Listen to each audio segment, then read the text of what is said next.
Hey, young carpenters, here we go. We're going to start our milling process. We're going to step this project up from pine to maple, which is going to involve doing a milling process rather than buying some stock lumber. Give you more of an opportunity to run through the machines. We're going to use the jointer and the thickness planer today. Use this video as a reference after I give instruction on how to use these machines.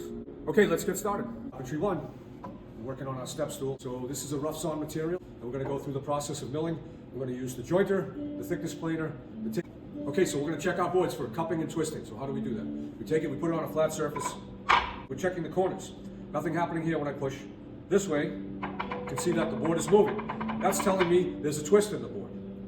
If I flip it over, I touch those corners, not much happening. But if I go side to side here, I can see that it's rocking back and forth. That's telling me there's a cup. So this board has both a cup and a twist. We need to work that out. We're going to do that on the jointer. First thing we're going to do is take the cup, and you see it's cupping this way. We're going to put that down, and we're going to work our way through that. We're using the jointer, very dangerous tool. You must always use a push block when using this. Eye protection. You want to push through, continue on with the piece. Don't push too far, don't drag it behind you, just walk through. It's going to take several passes.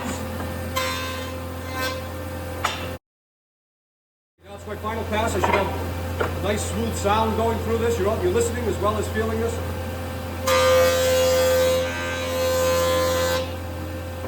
We've removed the cup and the twist we're going to take out with our thickness plane. So now that I have this smooth, I need to put 90-degree angles on the corners. So how do we do that? We take that new plane surface, we hold it up tight against the fence. You can see that the board is above the fence. We don't need a push stick per se, but we need a push pad now. The pad is going to hold it tight to the fence this way.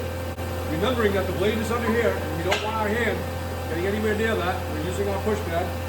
Tight to the fence, and bring this through. Make several passes. You should hear a constant sound of the blade going through the whole pass. We're going to flip it over this way.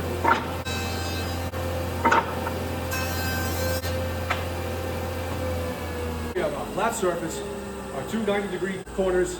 Now we need to go to the thickness planer. But first what you need to do, take this material and measure it at several points. You're looking for the thickest part of this material so that we can set the next tool to that. Now you're going to want to use a steel ruler or a combination square. You don't want to use a tape measure for this. We're going to set this, I'm looking for the thickest point, 1 1/16. So I'm going to set my machine to 1 1/16. Now we're at the thickness planer. This machine can be very dangerous, just like the others. There are a series of blades in here. The blades are running on the top of the machine here. It's relying on the flat surface to be on the table, and the blades are cutting the top surface of the board as it moves through. There's a minimum size material running through here. You should not run through anything here less than 14 inches long. It's very important to set the height properly, otherwise you'll damage the machine or cause an accident. So we're going to turn on the machine. We're going to set the machine to 1 1/16. Check the measurement here. I'm going to lower the table to 1 1/16. I'm going to make my first pass. Hands on top. Don't look into the machine like this. Stay off to the side and let it go through. There's our first pass. We're trying to get the top to be flat and equal to the underside. And you can see here, it took off that high spot that I talked about, and we're going to work our way down this room. So now I want to adjust the machine. To do that, we're going to do it by hand. What we want to do is turn this to the top, no more. That's 1/16 of an inch we're taking off. That's it. And we keep doing that until we get this smooth to where we want it.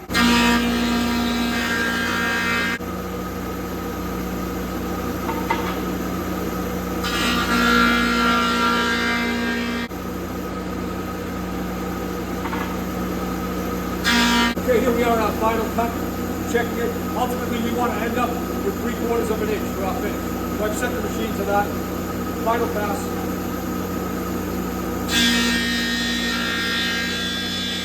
What I like to do after that final pass is flip this board over, give it one more pass through the machine.